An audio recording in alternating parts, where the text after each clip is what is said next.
entre 9 et 11 ans, quand on pose la question: «Est-ce que, on peut, gober un pénis?»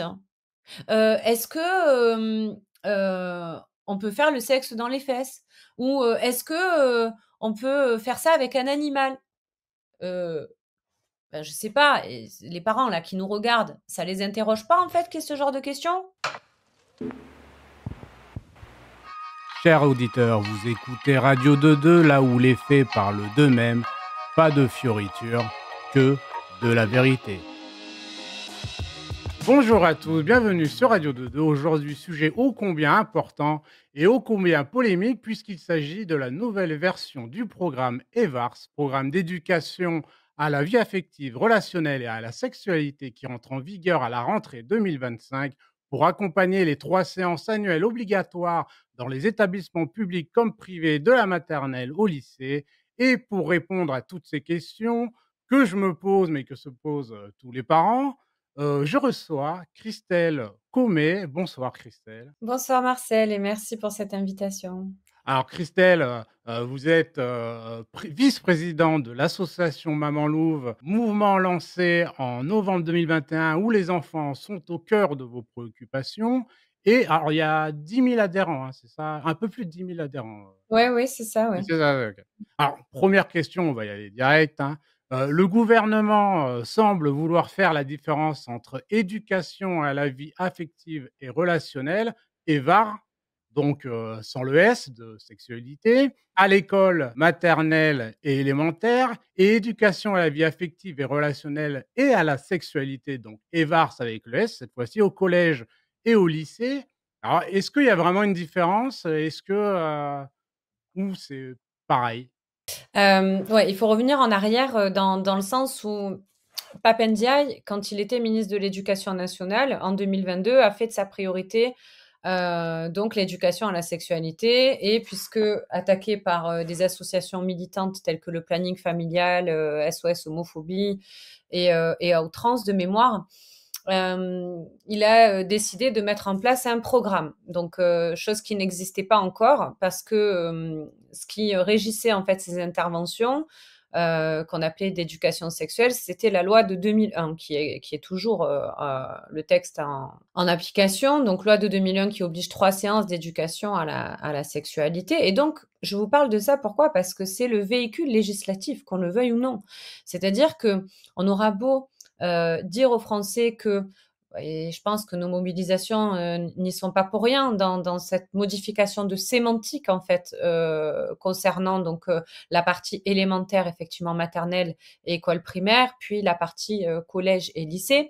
En gros, Pape Ndiaye, quand il a refilé cette patate chaude, si je peux me permettre le terme, parce que c'était quand même clairement ça, au Conseil supérieur des programmes, présidé par Marc Sheringham, il lui a dit, bah, tu vas me faire un programme, ok. Bon, par contre, il y a quand même beaucoup de gens qui sont pas d'accord sur le fait d'éduquer donc à la sexualité, notamment les plus petits. Donc à partir de là, en gros, il y a eu un jeu, je pense, de sémantique qui s'est joué, oui, pour pouvoir rassurer et dire tout simplement: «Ben non, en fait, sur la partie, donc maternelle et élémentaire, on n'abordera pas des notions de sexualité, et ça ne viendra qu'à partir du collège et au lycée». Mais concrètement, en réalité, heu, c'est une question sémantique parce que, d'ores et déjà, on le sait, il y a une partie, qui est traitée sur, les sujets de la puberté et de la reproduction. Déjà, dès le cycle 3, c'est pas nouveau, c'est déjà en place, hein, depuis bien longtemps, qui est traité donc, dans le cadre des cours qu'on pourrait appeler, communément de SVT, même si au CM2, on ne fait pas de SVT à proprement parler. Et ces sujets donc de puberté, et de changement du corps sont déjà abordés avec des notions de sexualité telles qu'on les entend. Alors on nous dit oui, mais c'est pas parler de sexe. Bah, en réalité, quand on va parler d'érection, quand on va parler d'éjaculation, quand on va parler de masturbation, bien qu'on nous maintienne que c'est faux, on parle pas de masturbation, ben si, c'est vrai.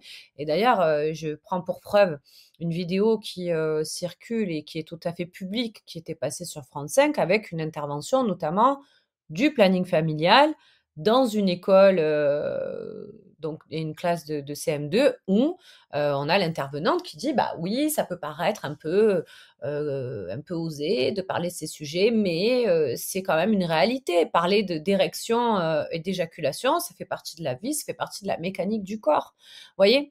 Donc on aura beau nous dire qu'il n'y a pas le S, et ça on y reviendra peut-être après Marcel, Oui, en on est dans réalité l'habillage quoi, en gros, hein.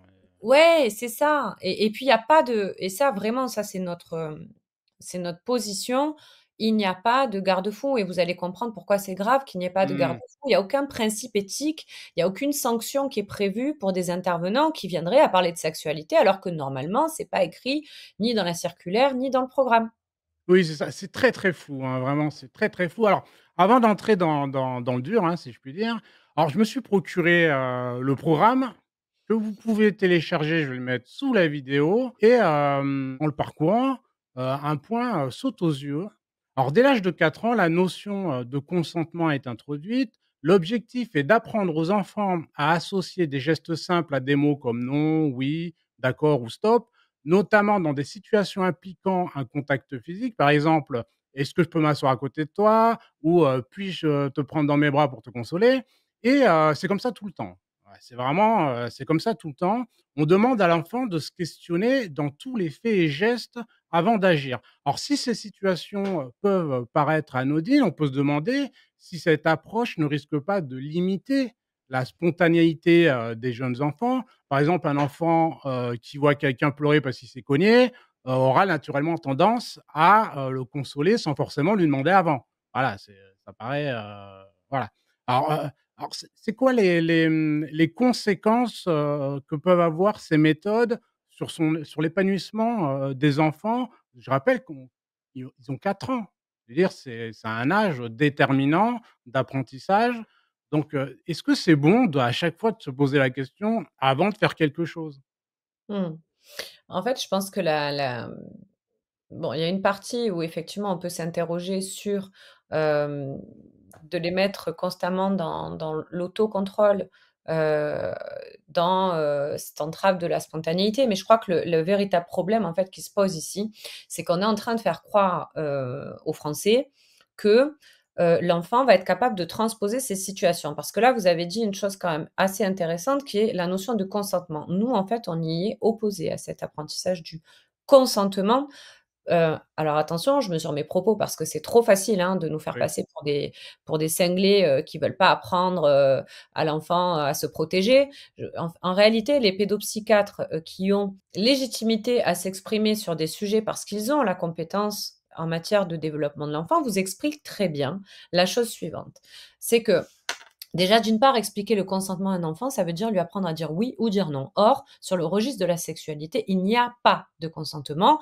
La réponse doit être toujours le non, c'est-à-dire qu'il faut leur apprendre à poser les interdits. Et ça, il faut être clair là-dessus. D'ailleurs, maintenant, le gouvernement, notamment avec Aurore Berger, a repris hein, nos propos pour édulcorer le leur en disant oui, non, mais il s'agit dans le consentement d'expliquer l'interdit à l'enfant. Mais ça, en fait, je crois que tout le monde doit l'avoir en valeur cardinale parce que il est pas concevable de faire entendre à un enfant qu'il a la possibilité de dire oui face à un adulte qui lui propose un acte sexuel ou même à un enfant. Donc ça, il faut être hyper clair là-dessus. Ensuite, il y a une deuxième chose importante à dire aux auditeurs, eh bien, c'est qu'un enfant, quand on vous dit à 3 ou 4 ans, on va aller lui expliquer que effectivement, il doit recueillir le «oui», de son camarade dans des situations, par exemple où, «Est-ce que je peux m'asseoir à côté de toi? Est-ce que j'ai le droit de te toucher les cheveux?» Si on n'obtient pas le «oui» de la part du camarade, eh bien, on est dans la notion de consentement. Sauf que, dans la réalité des faits, l'enfant est incapable de transposer des situations. C'est-à-dire que cette situation que vous lui apprenez face à un prédateur sexuel, enfin, il faut être complètement jeté pour croire que, il va être capable de se dire: «Ah ben, oh, on m'a dit que je devais demander à mon camarade si je pouvais lui toucher les cheveux, bah, là forcément, ça va être pareil face à l'adulte qui me demande de lui caresser la braguette». Enfin, je veux dire, c'est complètement, heu alors soit ces gens-là ne comprennent absolument rien au développement de l'enfant, soit il y a une volonté de prendre les Français pour des abrutis. Voilà. Mais la réalité, c'est que je pense qu'il faut, encore une fois, avoir pour phare des vrais spécialistes de l'enfance, ceux qui sont pédopsychiatres, psychologues, et qui savent très bien comment fonctionne un enfant. Et il faut le dire aussi, faire ce programme d'éducation à la vie affective, relationnelle et sexuelle, en affichant pour objectif qu'on va rentrer dans cette lutte contre les violences sexuelles et l'inceste. Il faut quand même être clair aussi avec les familles qui nous regardent. Aujourd'hui, ce qui ne va pas en France, c'est la loi. C'est-à-dire que vous avez une impunité des agresseurs qui fait que jamais les violeurs d'enfants sont punis. Donc il faut remettre la loi à sa place et recueillir aussi, avoir un espace de recueil de la parole de l'enfant. Mais c'est toujours pareil. On nous dit, bah, justement, ces séances EVARS vont permettre de participer à cette mise en place pour faciliter la révélation. Mais la réalité, c'est que cette révélation, quand elle est faite, qui les prend en charge, ces enfants-là? Il y a d'ailleurs un article récent dans le 20 minutes que j'invite tout le monde à regarder, qui est complètement ahurissant parce qu'il est titré Les VARS sauvent des vies, où on nous dit que justement ça va permettre la révélation. Et d'un autre côté, vous avez des enseignants qui vous expliquent que parfois ils n'ont pas signalé parce que c'est délicat, parce que ou alors qu'ils l'ont fait mais ils savent pas du tout ce que ça devient et ils savent que l'enfant est resté dans les mains des agresseurs. Enfin, vous voyez, parce que dans les faits il n'y a pas de personnel formé, dans les faits il y a une médecine scolaire qui est complètement désertifiée et que si on voulait vraiment prendre en compte la parole de l'enfant, dans ce cas-là, il faut rééquiper en fait chaque établissement scolaire de cette médecine scolaire pour qu'il y ait un espace à dire identifié par l'enfant en début de chaque année, à qui on expliquera effectivement que son corps, c'est son corps, qu'il est interdit de le toucher, que ce soit par un adulte, par un enfant ou quiconque, et que si jamais il lui arrive une chose de ce genre-là, eh bien, il sera ici, à cet endroit identifié, en mesure d'être entendu, d'être cru et d'être pris en charge. Alors, dans les médias, mainstream, le programme, Evras est souvent présenté, comme irréprochable. Or pourtant les mots, d'Elisabeth Borne révèlent, une autre réalité, puisqu'elle dira: «Les critiques ont été entendues et ont permis au texte d'évoluer». Donc, c'est un aveu, qui montre d'une part que le programme initial, posait problème et d'autre part, qu'il a dû être modifié en réponse aux inquiétudes. De plus, rappelons, qu'il y a pas si longtemps, des drag queens ont été invitées à faire des lectures pour enfants. Alors c'est pas, forcément à l'école, hein, c'est des mairies, qui invitent, mais ça fait peur, hein. C'est les Tu te dis: «Bon, tu ton enfant à l'école, on va». J'espère que, il y aura pas ce genre, d'initiative. Ça d'ailleurs, ça avait été interdit par la mairie de Toulouse. Alors, voilà, ça soulève, des questions cruciales. Est-ce que ce genre d'événement, organisé par des personnes, on ne sait pas qui c'est, des organisations extérieures, on ne sait pas qui c'est, pourrait, se produire dans le cadre de l'EVRAS, dans les écoles, collèges ou lycées? Mmh. Là, vous avez évoqué 2 choses. La première, c'est, Élisabeth Borne qui dit: «On a entendu les demandes et on a fait un certain nombre de modifications», donc ce qui veut dire qu'il y avait des choses qui posaient problème. Donc ce qui posait problème, nous, on l'a dit, avec les experts de la clinique de l'enfant avec lesquels on a travaillé, pose problème à différents endroits. Les premiers endroits auxquels ce programme pose problème, c'est, qu'il ne correspond pas aux besoins de l'enfant. Voilà, à bien des endroits, bien que maintenant le texte ait été largement remodifié puisque, je crois c'est la quatrième ou la cinquième version qui a été éditée. Donc déjà d'une part, il y a des problématiques de correspondance par rapport, à la clinique de l'enfant et son développement, et ensuite, il y a aussi de gros soucis, par rapport à l'entrisme idéologique qu'il représente. Parce que Elisabeth Borne, elle le dit: «Oui, on l'a modifié». Alors c'est vrai, il y avait 17 mentions, sur l'identité de genre et finalement on s'en retrouve qu'à 7. Bon, est-ce que c'est acceptable? La réponse est non. En fait, l'école, a un devoir, fondamental de neutralité qui ne peut laisser place à autre chose que l'instruction, par des savoirs académiques basés sur de la science. Voilà. Or, tout ce qui est aujourd'hui, promu par, ces militants du genre, ça n'a pas de réalité scientifique. Aujourd'hui, expliquer à un enfant que, être un homme ou une femme est une construction sociale et qu'il n'y a pas de réalité biologique, ben, c'est une hérésie.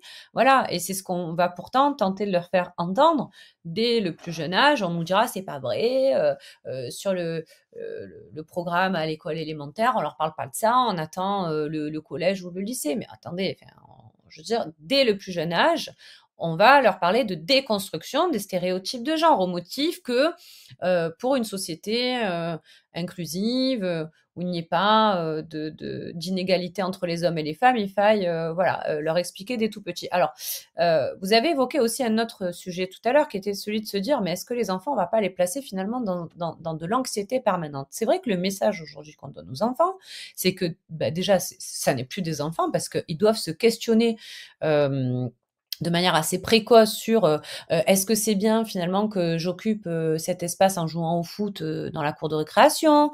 Parce que finalement, est-ce que je suis pas en train, d'empêcher, les filles de jouer à la corde à sauter? Enfin, je veux dire, ça n'a pas de sens tout ça. Oui, Hem, on est je vois déjà les sujets, les débats, sur la cour de récréation.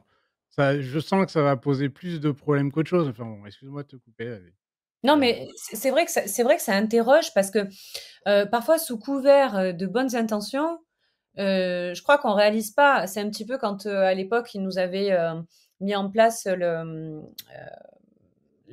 ils avaient changé la méthode de lecture parce que, tout à coup, Oui, c'était mieux la lecture, la méthode de lecture globale et puis, ben, en fait, on a fait un terrain d'expérimentation à l'école. On a fait, toute une génération, bah, qui savent pas lire, hein, clairement, parce que la méthode syllabique, c'est celle qui a fait ses preuves. Pourquoi en changer? Enfin, je veux dire, voilà.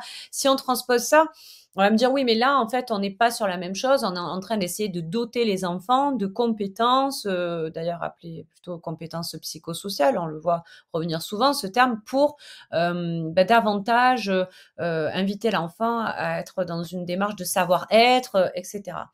Mais tout est dans la mesure, en fait. C'est-à-dire qu'un enfant, on n'a pas besoin, de lui farcir le crâne, en fait, de manière permanente avec des problèmes. En fait, on doit juste, lui apprendre ce que c'est que le respect de soi, le respect des autres, l'empathie, mais pour autant, le rentrer dans une démarche qui pourrait effectivement s'avérer anxiogène parce que par définition, on est sur son dos en permanence à lui dire: «Faut déconstruire ça, il faut déconstruire ça». Non, je crois que c'est pas comme ça en fait qu'on va les aider.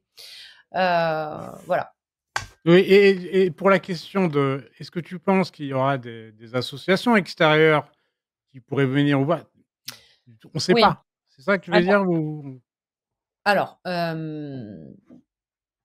on a été confrontés, nous, à des familles qui, nous ont expliqué que les enfants, étaient amenés à faire des sorties scolaires, pour aller voir des spectacles, qui font la promotion, de la transidentité. Voilà, c'est-à-dire qu'on va, amener les enfants avec, donc, des troupes, théâtrales, qui, sont des hommes déguisés en femmes avec des tutus et cetera.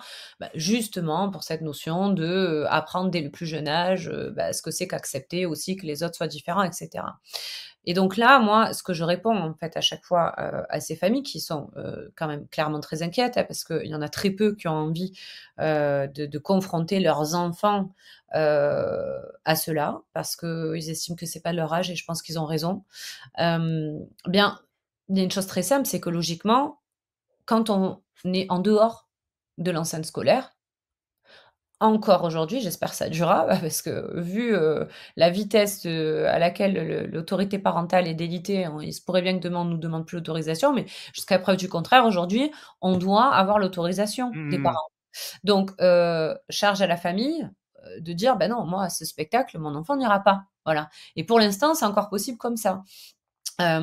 Pour la question de ces spectacles ou lectures trans, réalisées dans les bibliothèques, oui, ça existe. Oui, c'est effectivement, souvent, mobilisé par, les agglomérations.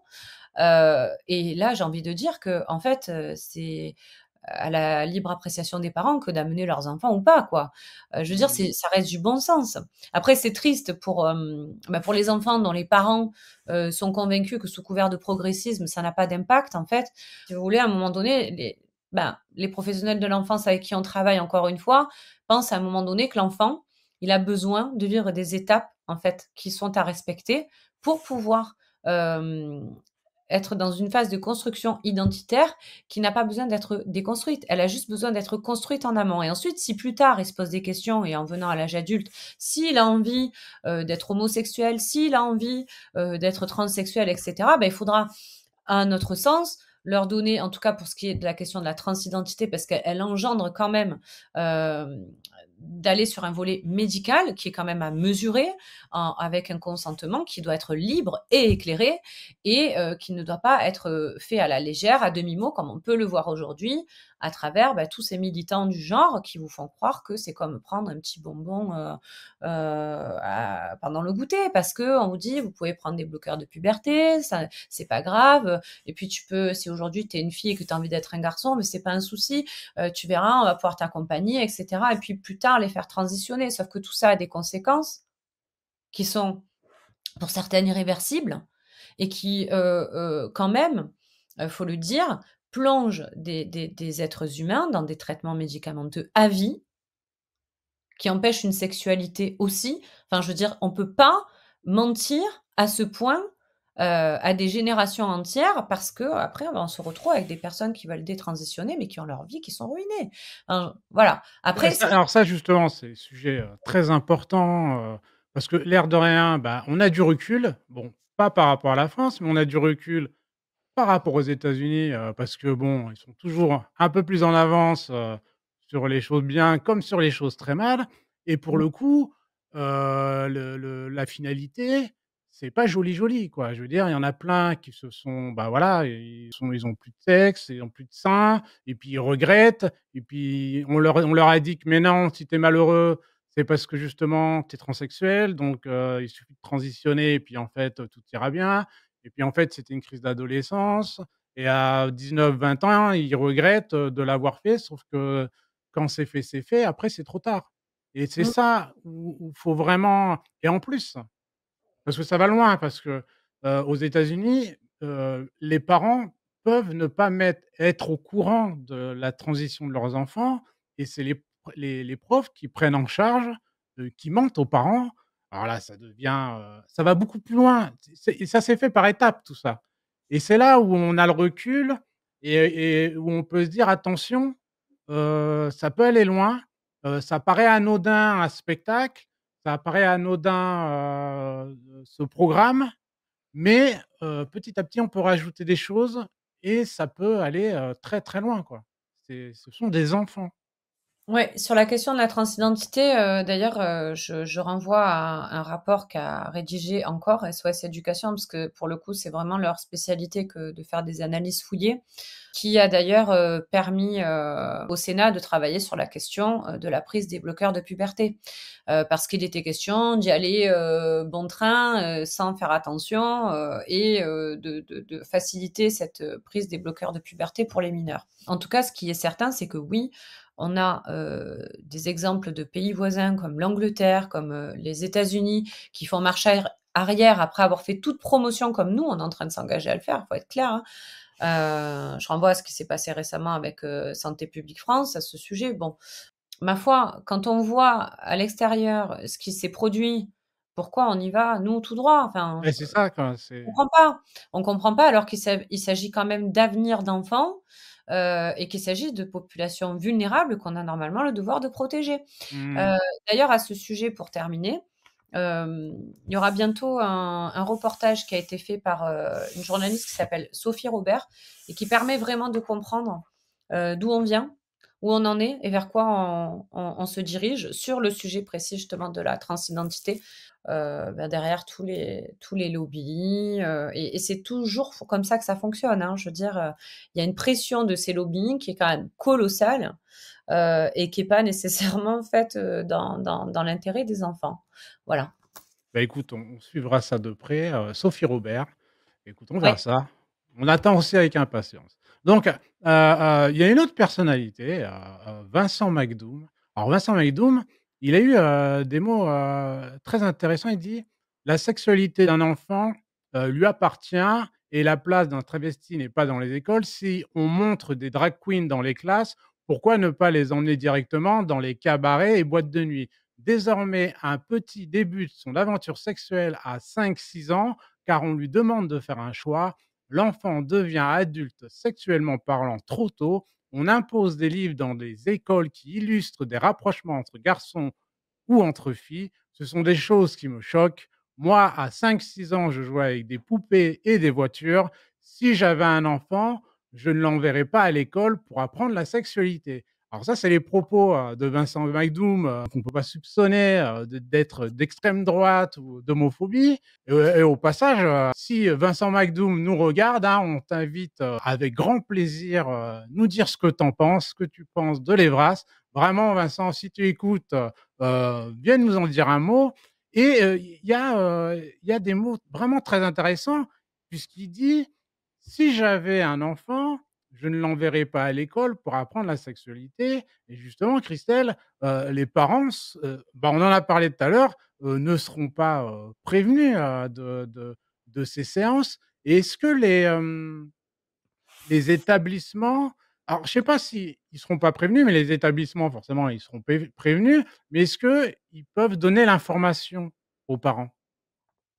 Parce qu'en fait, ils veulent pas donner l'information aux parents parce qu'ils ont peur qu'il y ait soit des manifestations, soit qu'ils viennent pas, boycott. C'est pour ça en fait la Oui, réalité. oui, tout à fait. Ben, alors, effectivement, dans la dernière version qui était, prévue à l'édition, heu, donc avant que ça soit publié au journal officiel, il était question, de prévenir les familles en amont des séances et de leur présenter le contenu de ces séances pour que, en fait, ça faisait écho, à ce qu'avait, dit à demi-mot Pap Ndiaye dans sa circulaire de 2022 qui consistait à dire qu'il fallait impliquer ou associer les parents à ce qui était considéré, avant qu'il y ait le programme, à ce projet dit pédagogique. Bon.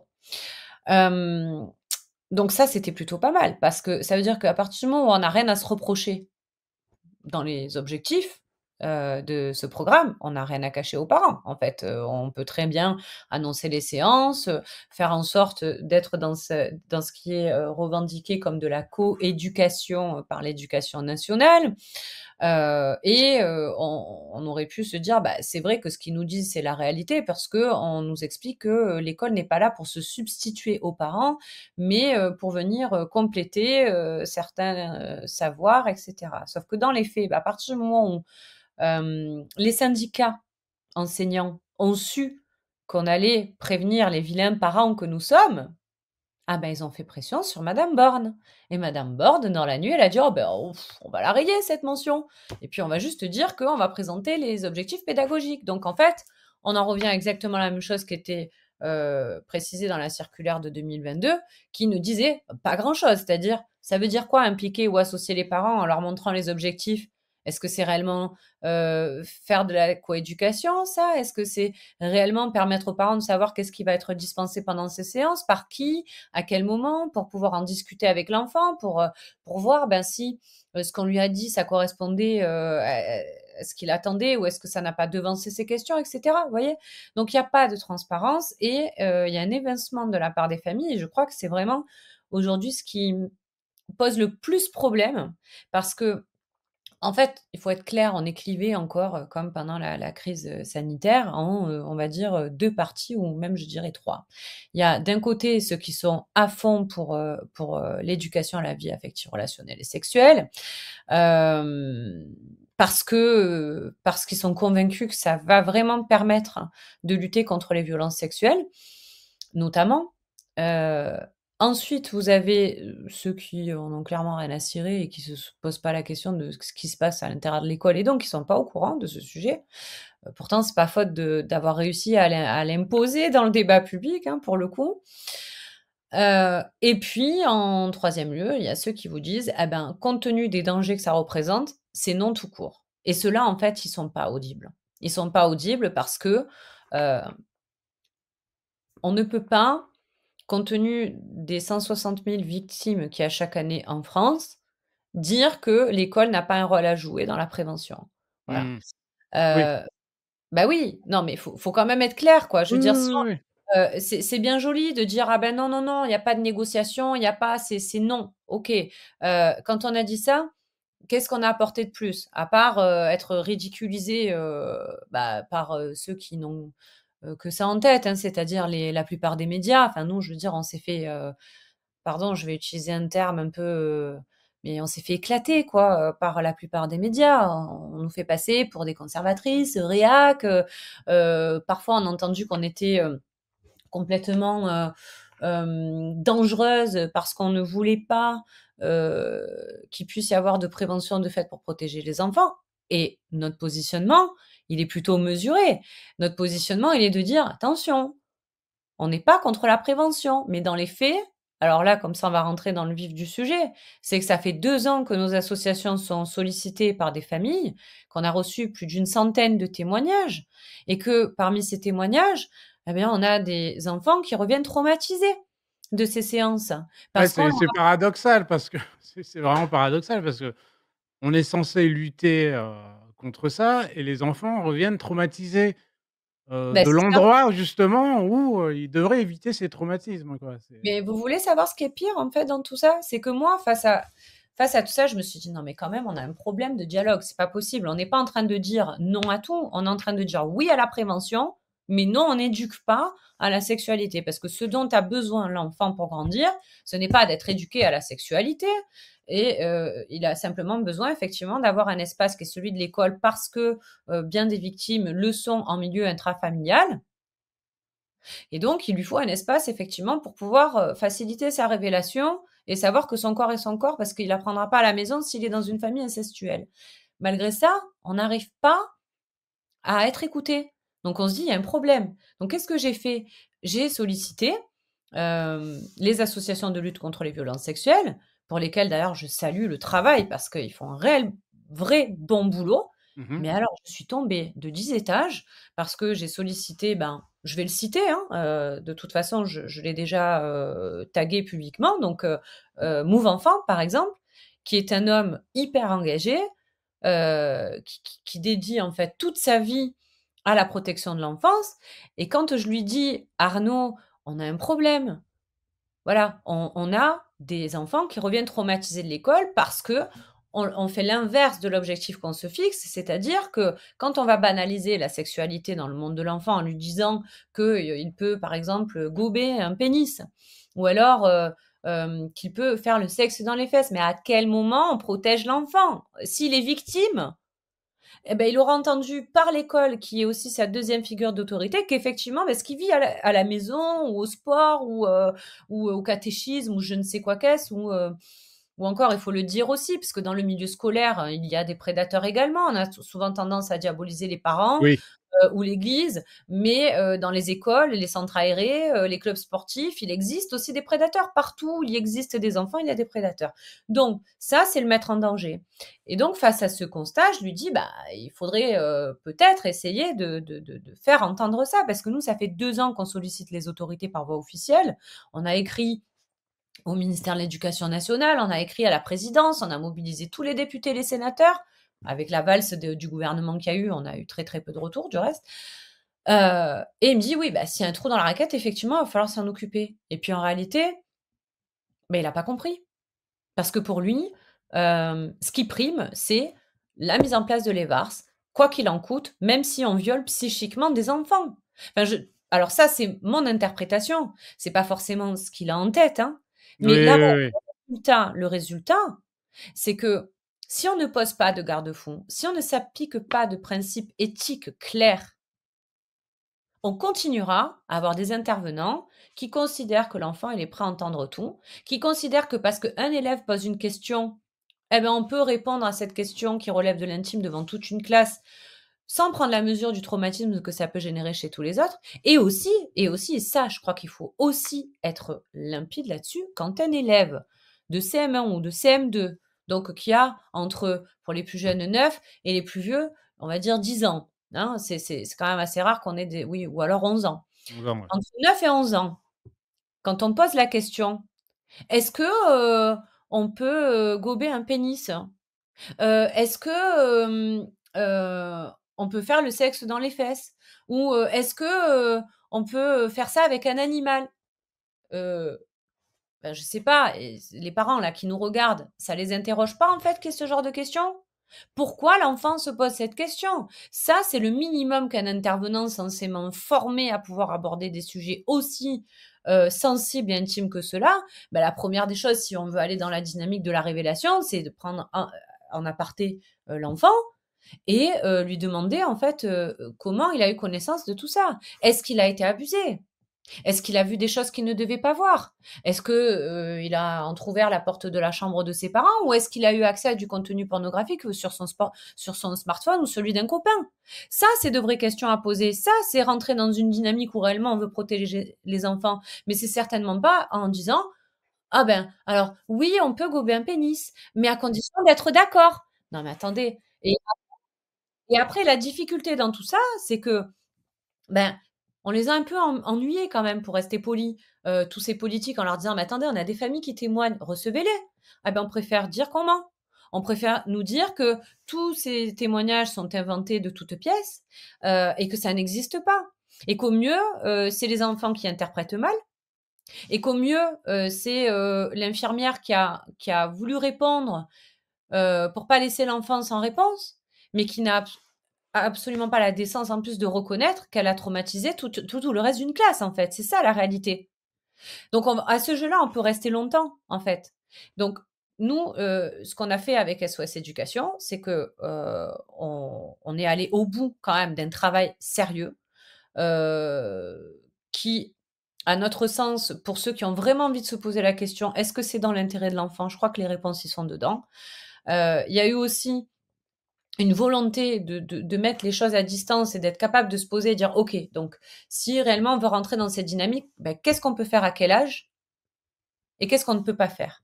Voilà, tout ça, c'est écrit, ça a été envoyé aux autorités. Bon, en face, on a toujours, le un écho qui nous revient en pleine figure, hein, et en dernier recours, ce qu'on s'est dit, c'est que OK, ces programmes vont être appliqués. Tout le monde, quand je dis tout le monde, c'est une grande majorité de la population française, n'y voit pas d'inconvénient, au contraire. OK, appliquez-vous des principes éthiques. Et donc Sophie Audugé avec Maurice Berger, qui est un professeur émérite sommité de la pédopsychiatrie, quand même, c'est bon de le rappeler, ont écrit une charte éthique pour que tout intervenant qui a la charge et la responsabilité d'intervenir sur ces sujets puisse se les appliquer. C'est 40 principes à s'appliquer pour ne pas nuire à l'enfant. Punto, basta. Donc, même ça, même ça, pour l'instant, ça n'a pas de portée. Voilà. Oui, parce que, Heu, vous l'air de rien, vous représentez quand même beaucoup de familles parce que j'ai vu une pétition. Alors je sais plus combien, c'est plus de 100 000 qui ont signé la pétition, ouais, en 160. sachant Mmh. que, tout le monde, vous connaît pas, vous, voilà, vous faites pas non plus toutes les unes des médias, donc on imagine, parce que c'est énorme, c'est combien, On est à plus de 160 000 là, ce week-end. cent Mmh. soixante mille je veux dire, c'est assez incroyable, donc il y a quand même derrière énormément de familles, qui se posent des questions. Moi, quand je vois, ce programme, parce que c'est vrai qu'on nous présente le petit livret, qui fait 4 pages là. Après, il faut quand même télécharger. Alors, vous pouvez le télécharger, ça fait, 40 pages et dedans, vous avez tout, enfin tout, pas vraiment, mais Mmh. surtout, il y a un site et ce site, c'est On s'exprime, Mmh. où on explique aux jeunes parce que, c'est noté, hein, on parle bien, des jeunes. On s'exprime est le dispositif de marketing social en santé sexuelle de Santé publique France à destination des adolescents. Mmh.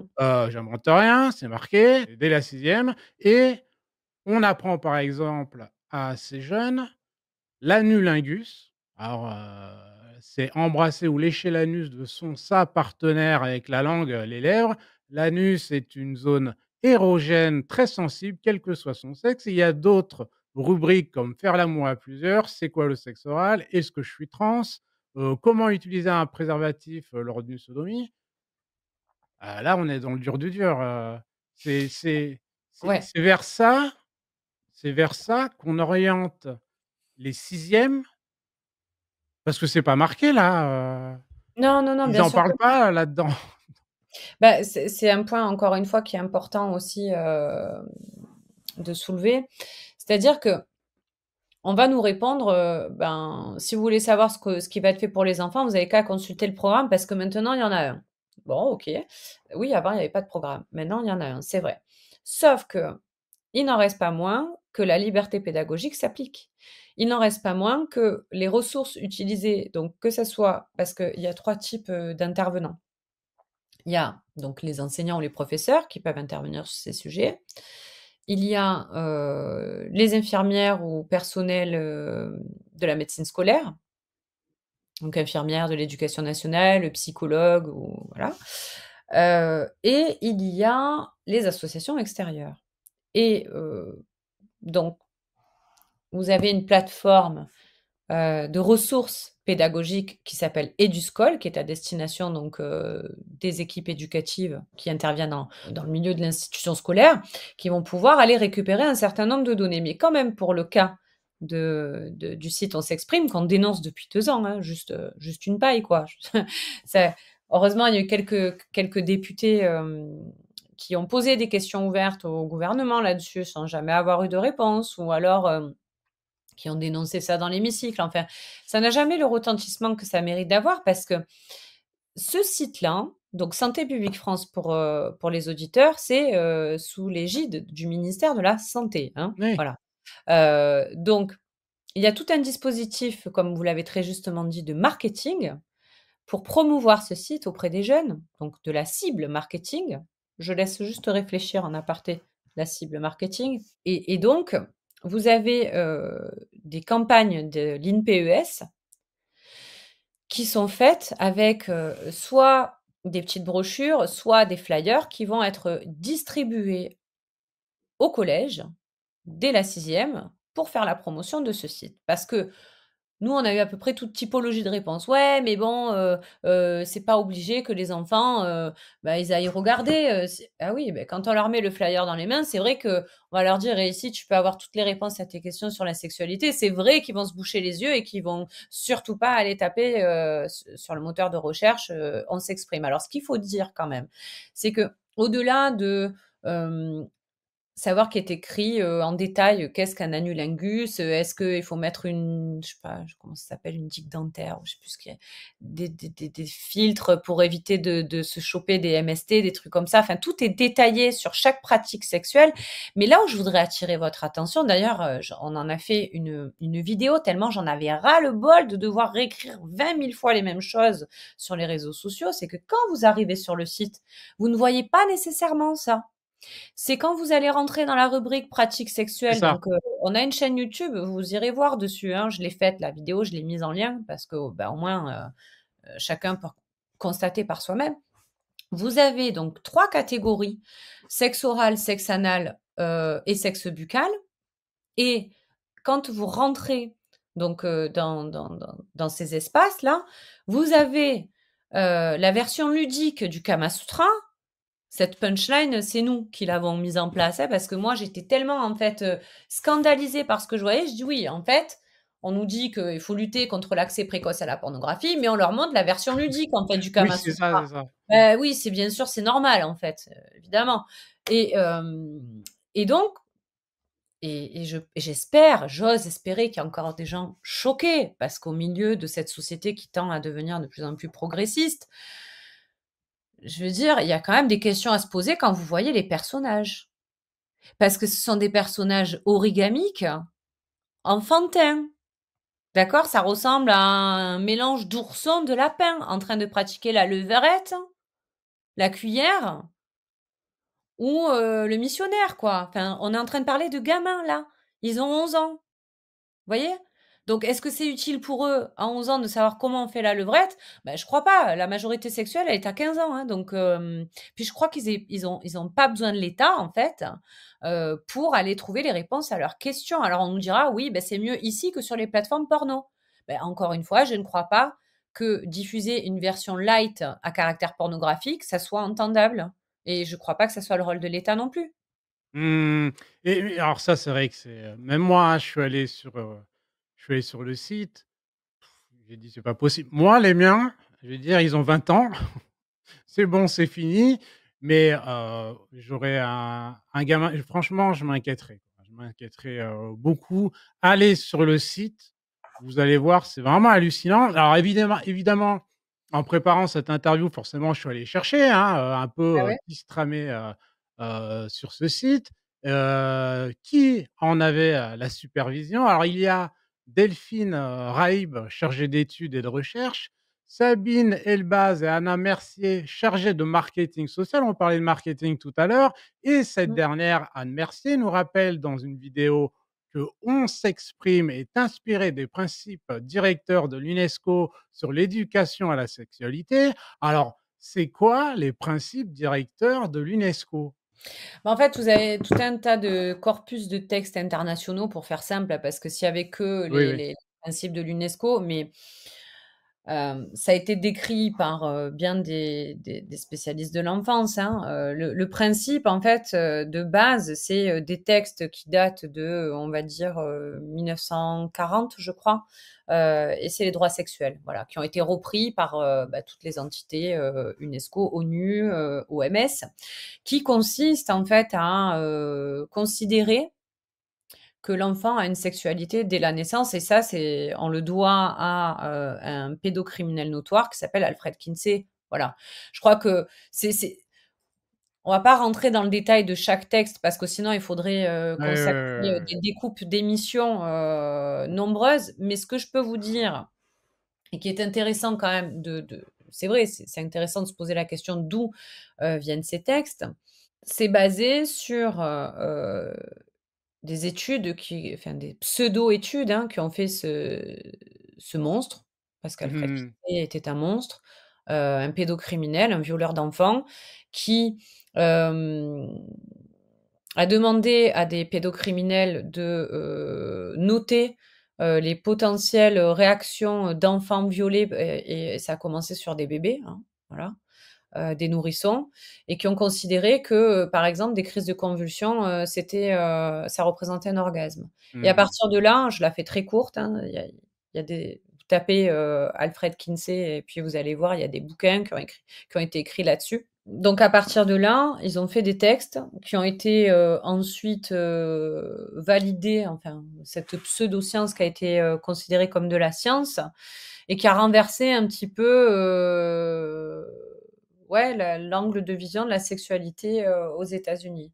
Voilà, et derrière, il a eu des disciples, hem, notamment, qui ont intégré des structures comme celle du planning familial, l'IPPF, aux États-Unis, avec notamment, une nana qui s'appelait, Marie Calderon, et qui était aussi une promotrice de la pédocriminalité. Donc on a tout un tas de principes comme ça. Alors on nous dira: «Oui, mais ça c'est des vieux textes, et puis, bah, le programme ça correspond pas à ça». Moi je voudrais aussi quand même, pour ceux que ça intéresse justement d'aller sur ce sujet, regarder un rapport qu'on a fait faire nous par donc les Mamans Louves, on a mandaté un consultant pour, étudier les standards européens d'éducation à la sexualité. Parce que je crois que s'il y a un texte en fait qu'il faut regarder, hem avant de remonter, lien par lien jusqu'à la source, hein, c'est, les standards d'éducation, européens, enfin, standards européens d'éducation à la sexualité. On nous a dit, et ça, c'est très facile à vérifier sur le Haut Conseil de l'égalité, et également sur des textes de Santé publique France, puisqu'on parle de Santé publique France.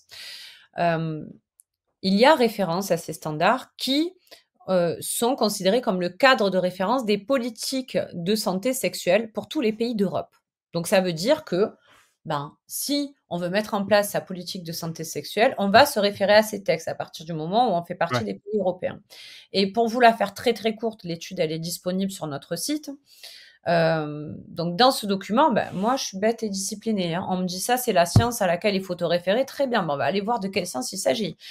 Puisqu'on a quand même nombreux pédopsychiatres qui nous alertent sur cette fameuse matrice que comprend les standards européens, qui consiste à dire qu'est-ce qu'on peut expliquer à un enfant de 0 à 4 ans, de 4 à 6 ans, de 6 à 9 ans, au-dessus de 12 ans, etc., où on nous parle de masturbation précoce, enfantine, etc. Donc j'ai vraiment cherché à interroger la scientificité du document. Et il s'avère que la scientificité de ce document, quand on regarde le cœur des standards européens, nous, on s'est arrêté sur la partie B consacrée au développement psychosexuel des enfants. Et donc, on s'est dit, OK, quelles sont les références pour parler de développement psychosexuel des enfants?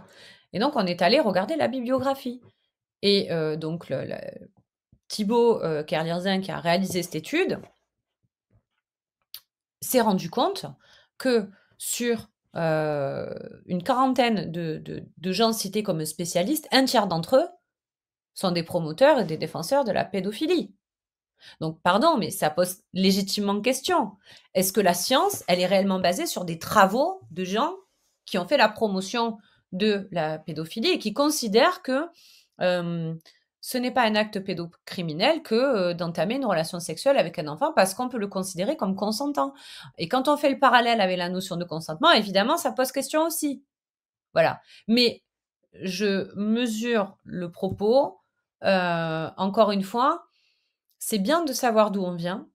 C'est bien de pouvoir mettre toutes ces questions au cœur du sujet. Mais pour autant, ceux qui sont au bout de la chaîne, moi, je pense qu'ils n'ont aucune idée de l'existence de ces textes. Et je pense que la plupart des gens aujourd'hui qui mettent ça en application, je pense notamment aux équipes enseignantes, ce sont des applicateurs. On leur dit c'est super, c'est joli, c'est trop bien, ça va protéger les enfants, mais qui n'aurait pas envie de pouvoir contribuer à ça? En fait, c'est ça. Le plus triste dans tout ça, c'est que même, je reviens, mais c'est vrai que je l'ai mauvaise, mais même ces associations de lutte contre les violences sexuelles, alors qu'elles connaissent parfaitement l'inaction de l'État à protéger les enfants, à couvrir des pédocriminels, elles savent mieux que personne la corruption qu'il y a au niveau de la justice, parce que, comme dans tout secteur, il y a des pédocriminels au milieu de la magistrature qui eux-mêmes traitent des dossiers de pédocriminalité. Ils connaissent tout ça. Quand on leur dit il y a un problème, il y a un trou dans la raquette et il y a des questions à se poser sur les origines de ce que vous-même vous défendez pour protéger les enfants, mais ils sont pas foutus de s'enlever le voile qu'ils ont devant les yeux, hein. Donc, voilà, moi j'ai vraiment voulu qu'on puisse aller au bout du sujet, le traiter pour pouvoir donner une idée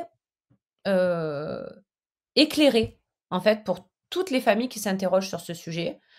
Et vraiment arriver à regarder aussi les choses de manière pragmatique. Je veux dire, on peut dénoncer, et c'est notre rôle aujourd'hui, en tout cas dans l'association, hein, mais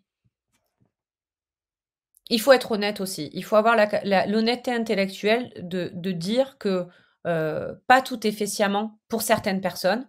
Par contre, pour d'autres, ils savent pertinemment là où ils vont. Et voilà, il faut avoir, je pense, ce regard quand même assez réel de la situation. Parce que, je veux dire, sinon on devient fou. Parce qu'à considérer que tous ceux qui sont en train de mettre en place ces politiques-là le font dans des intentions sombres. Alors, sans doute une bonne partie, oui, mais pas tous. C'est comme quand je m'entends dire ah oui, mais au gouvernement, c'est tous des corrompus. Alors, c'est vrai qu'on a un gros problème de corruption en France, mais il reste encore des parlementaires qui ont une intégrité. Je pense notamment à ces sénatrices et d'autres, hein, parce qu'il y a quand même des Mmh. députés qui sont positionnés, vous voyez. Donc, attention à la radicalisation aussi du discours, parce que à rentrer dans ce domaine-là, je crois qu'on n'a pas grand-chose à gagner, si ce n'est qu'à être décrédibilisé, si ce n'est qu'à ne pas être entendu parce que la majorité des Français n'a pas nécessairement envie d'entendre et de chercher. Et peut-être que ça me permet aussi de terminer sur parce qu'avec tout ça, qu'est-ce qu'on fait concrètement, hein? C'est ça la vraie question que se posent les Français. Donc nous, on a pris ce parti et on l'assume. quand bien même ça puisse nous être reproché, on n'en a rien à cirer. On continuera à faire ce qu'on fait, c'est-à-dire essayer de protéger les gens. Parce que je crois que tout le monde doit avoir conscience de cette réalité qui est la nôtre. Quand vous êtes un parent qui questionne l'établissement scolaire, combien vous êtes? Voilà. La vraie question, elle est là. Nous, la réalité du terrain, on l'a. La plupart des familles qui nous appellent sont seules. Elles se retrouvent avec leurs enfants traumatisés sur une classe de 30 élèves et c'est la seule à bouger. Donc nous, ce qu'on invite à faire, c'est vraiment à dialoguer. On rabâche ça depuis 4 ans, c'est notre positionnement, que ça plaise ou pas. La réalité, c'est que nous, on considère que gueuler, ça sert à rien. Voilà. Parce qu'un chien qui aboie, généralement, il mord pas. Ça fait peur à personne. Et par contre, ça peut mettre en difficulté des familles. Et ça, c'est une réalité. C'est pas pour faire peur, c'est pas pour casser une mobilisation. Non, c'est en adulte responsable. On sait qu'en tant que parent, on a des responsabilités. La première, c'est de ne pas avoir d'ennui avec l'administration. Si on est 50 familles, on peut partir au front. Si on est tout seul, on fait attention. Et on y va de manière modérée. Et je prends pour exemple ce qu'on a fait pendant la crise Covid. Notre bilan d'impact que j'ai rédigé, il a été partagé dans tout l'hémicycle, mais pas que. C'est-à-dire que tous les parents français qui avaient conscience qu'il y avait un problème sur la santé de leurs enfants ont dialogué avec les établissements, nous ont fait des retours, et pour beaucoup, ils ont réussi à trouver des aménagements. Alors on va nous dire, ah, mais nous ce qu'on veut, c'est faire tomber le masque. Nous ce qu'on veut, c'est qu'il n'y ait pas de brasse. Ok, très bien. Ils sont où vos résultats? Voilà. Moi, c'est ça que j'ai envie de demander. Donc, quitte à ne pas avoir de résultats, est-ce qu'à un moment donné, on n'essaie pas à son échelle individuelle, de faire ce qu'il faut, un, pour protéger sa famille, deux, pour pas laisser faire, et avoir en face des adultes qui, déjà, en voyant que vous allez vous intéresser au sujet, ils vont peut-être faire attention à qui il faut intervenir et comment, parce que vous les aurez prévenus gentiment en amont que vous n'êtes pas d'accord, compte tenu de la maturité psychique de votre enfant, qui ne peut pas être prêt à recevoir des informations à caractère sexuel, qu'il n'en est pas là, et que si jamais ça intervient, là, vous ferez le nécessaire. Mais que vous comptez sur, évidemment, l'intelligence des enseignants à qui vous confiez vos enfants et des directions d'école. Nous, on y va comme ça. Voilà. Parce qu'il n'est pas question qu'on se retrouve, on a des familles qui nous ont contactés, après être montées au créneau en partant à la guerre avec des fusils en plastique, hein, excusez-moi, parce que c'est un peu ça quand même quand on est tout seul. Et qui a posteriori nous ont dit: Maintenant on est embêtés, comment on fait?» On a un signalement auprès du procureur de la République parce qu'on remet en question du contenu qui est celui de la République, hein, parce que c'est ce que vous disent les directions d'établissement, et donc ils se retrouvent à devoir aller s'excuser pour parce que ça commence à sentir pas bon, quoi, quand il y a un signalement. Alors l'idée, c'est pas de faire peur aux gens, mais l'idée, c'est pas de les envoyer au casse-pipe non plus. Oui, il faut Voilà. ce que tu veux dire, c'est qu'il faut faire attention parce que, voilà, on peut avoir des signalements, on peut avoir de gros problèmes, un parent qui fait, voilà, qui s'énerve, et qu'il y va, forcément derrière, ça peut être la police, ça peut être le tribunal, ça peut être beaucoup plus grave aussi, donc attention, faut pas faire non plus n'importe quoi. Mais voilà, en tout cas, alors j'avais une dernière question. On voit, c'est bizarre qu'on n'en parle pas, mais on voit que le niveau scolaire des élèves, il baisse de partout, vraiment. Mais il y a comme vraiment une obsession du gouvernement de vouloir apprendre, mettre en place ce programme, et c'est là où on comprend pas trop parce qu'au départ l'école c'est quoi? C'est les maths, le français, enfin ces choses-là, alors que c'est tout se casse la gueule, hein. Je veux dire, la moitié savent lire, enfin c'est très difficile, la compréhension c'est catastrophique, heu et c'est ça qu'on comprend pas, parce qu'en vrai, là maintenant on devrait parler de ça, quoi. On devrait plutôt parler des méthodes, mathématiques. Est-ce que c'est la bonne méthode mathématique? On devrait même pas parler de sexualité, et on nous oblige en fait à en parler. Ouais, ouais, ouais, mais en réalité, c'est ce que je vous disais au départ, c'est-à-dire que sous couvert d'objectifs tout à fait louables, euh, en fait, en gros, hein, pour comprendre le discours du gouvernement et puis de tous ceux qui adhèrent en fait à cette évarce, ce qu'on va vous dire, c'est de la prévention, quoi. Voilà, on a un vrai problème, sociétal en France. On a 160 000 enfants, chaque année qui sont victimes de violences sexuelles et d'inceste. C'est un fait, c'est une réalité qui a été très bien décrite, Mmh. d'ailleurs par la Civis 1, hein, je précise bien la Civis 1. Hem, donc oui, c'est un enjeu de santé publique. C'est vrai. Je pense que l'école, effectivement, est le lieu de l'instruction. Je vous rejoins aussi sur, le fait qu'aujourd'hui, il y a, j'ai plus la statistique exacte, hein, je crois que c'est, quasiment, enfin, c'est 30 ou 40 des élèves au sortir de l'école primaire qui ne savent pas lire, écrire et compter. Donc ça, c'est un problème et c'est un enjeu aussi. Hem, je crois aussi, heu, que si l'école, elle a un rôle à jouer, pour, mettre en place cette prévention qui consiste, si elle était faite correctement, je crois que vous l'aurez compris, sans garde-fou et sans principe éthique, en fait, on n'aura jamais la garantie que nos enfants ne soient pas, traumatisés. Donc en d'autres termes, que le remède soit pire que le mal, hein. C'est-à-dire parfois on peut être doté de supers intentions et en réalité produire tout l'effet inverse, parce qu'on ne le fait pas correctement, parce que les équipes, elles sont pas formées, parce que les équipes, elles sont pas suffisamment nombreuses aussi, parce qu'il faudrait en fait un dispositif de santé scolaire et je le redis, si vraiment l'école, elle veut prendre ce rôle pour en remplir des objectifs, encore une fois, louables, c'est ce qu'il aurait fallu qu'elle fasse. Aujourd'hui, on sait très bien qu'il n'y a et ça, même les promoteurs de l'EVARS vous le reconnaîtront. C'est-à-dire qu'on nous dit que ça va être mis en place, mais ça va pas être mis en place. Parce qu'il va y avoir, 3 pauvres enseignants par circonscription qui vont être détachés pour faire ces formations et que dans la réalité, on demandera à des gens, donc que ça soit les enseignants, que ça soit, et pire encore si c'est des associations militantes parce qu'elles y vont, mais dans un objectif précis qui est de bourrer le crâne à vos enfants, hein, pour être clair.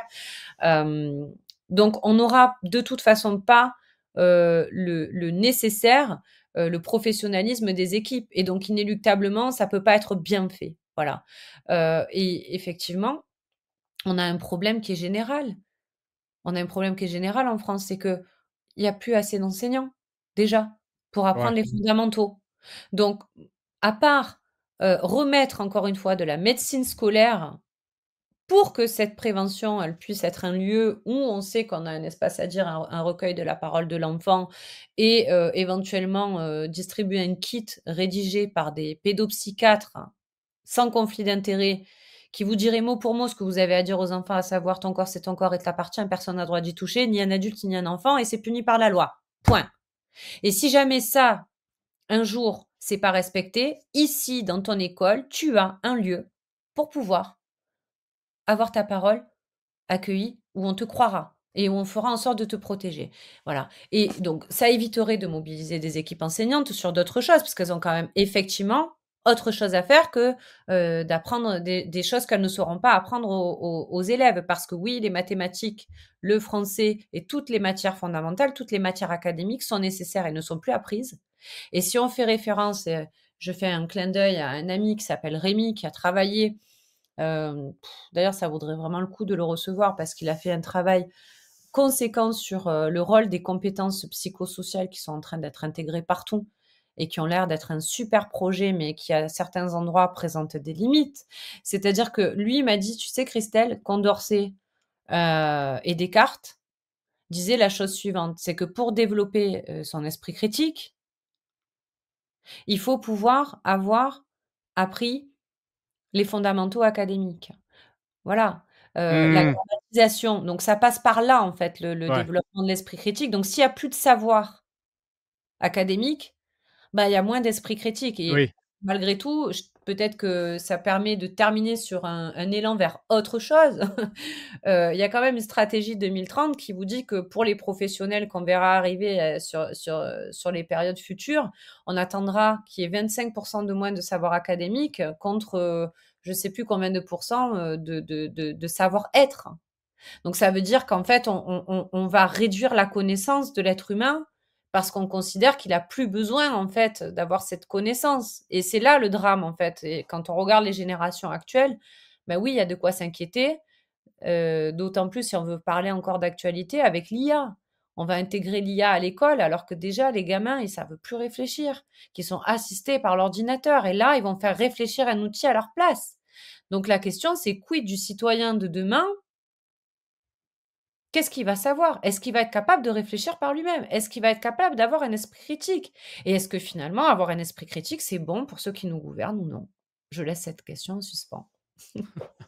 Mais écoute, merci, Christelle, pour toutes ces précisions concernant les VAR, en espérant qu'on que les générations futures ne deviendront pas des moutons quand même. Chers auditeurs, vous pouvez retrouver les Mamans Louves sur leur site internet et leurs réseaux sociaux. Tous les liens sont disponibles sous la vidéo. Merci à tous d'avoir suivi cet entretien. N'hésitez pas à aimer, commenter, partager cette vidéo. Un sujet essentiel pour l'avenir de nos enfants. Merci et au revoir. Merci Marcel, au revoir à tous. Si vous appréciez cette vidéo et souhaitez soutenir mon travail, vous pouvez faire un don sur Tipeee, le lien est sous la vidéo. Chaque contribution, même petite, m'aide à continuer de créer du contenu de qualité. Un grand merci pour votre soutien. Allez, à ciao les gars!